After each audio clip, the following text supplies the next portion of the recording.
ముక్తి కోసం విముక్తి కోసం పోరాటం చేసినటువంటి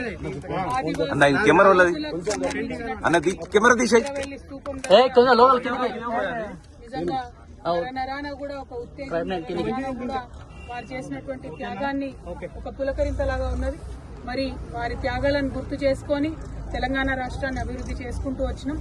వారు ఏదైతే భూమి కోసం పోరాటం చేసిందో తెలంగాణ రాష్ట్రంలో కేసీఆర్ గారు ఈ మొత్తం యావత్ తెలంగాణ ప్రదేశంలో ఉండేటటువంటి గిరిజన ఆదివాసీ సోదరులందరికీ కూడా మరి భూమి మీద హక్కులు ఉండాలని చెప్పి 4.5 లక్షల ఎకరాలకు భూమి హక్కులు అడవి హక్కులను 2.5 లక్షల ఎకరాల పైచిలకు ఆదివాసీ గిరిజనుల సోదరులకు ఇవ్వడం జరిగింది.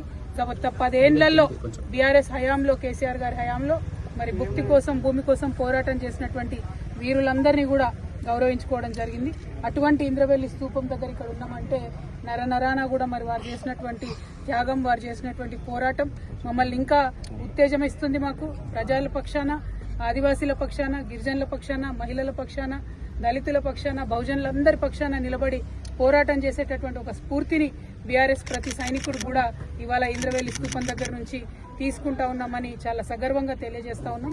వారు చేసినటువంటి త్యాగాలు మరవలేని, వారి పోరాటాలు మరవలేనటువంటి మరి అటువంటి ఉత్తేజంతో ఉన్నటువంటి ఈ తెలంగాణలో మరి ఇప్పుడు నడుస్తున్నటువంటి ప్రభుత్వ హయాంలో రైతులకు అన్యాయం జరుగుతోంది, మహిళలకు అన్యాయం జరుగుతోంది.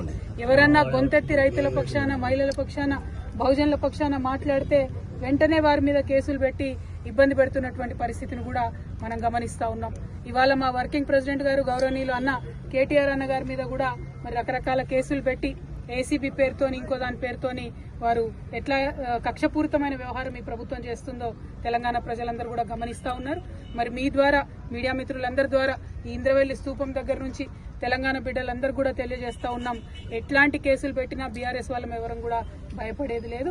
ఖచ్చితంగా ప్రజల పక్షాన, ప్రజలకు రావాల్సిన హక్కుల కోసం మా వాణిని వినిపిస్తూనే ఉంటాం, మా పోరాటం కొనసాగిస్తూనే ఉంటాం. నిన్నటికి నిన్న ఈ ప్రభుత్వం మొదలు 15,000 ఇస్తాము ఎకరానికి రైతు భరోసా అని చెప్పి దాన్ని తగ్గించి 12,000 ఇస్తామని చెప్తే ఇవాళ బీఆర్ఎస్ పార్టీ పిలిపించింది. రాష్ట్ర వ్యాప్తంగా మేము రైతుల పక్షాన ధర్నా చేస్తామని చెప్పి మరి బీఆర్ఎస్ పిలుపుతోని భయపడ్డటువంటి ప్రభుత్వం మరి ఇటువంటి కక్షపూరితమైనటువంటి కేసులతో వేధించేటటువంటి కార్యక్రమం పెట్టుకున్నది. ఈ విషయాన్ని ప్రజలందరూ కూడా గమనిస్తా ఉన్నారు.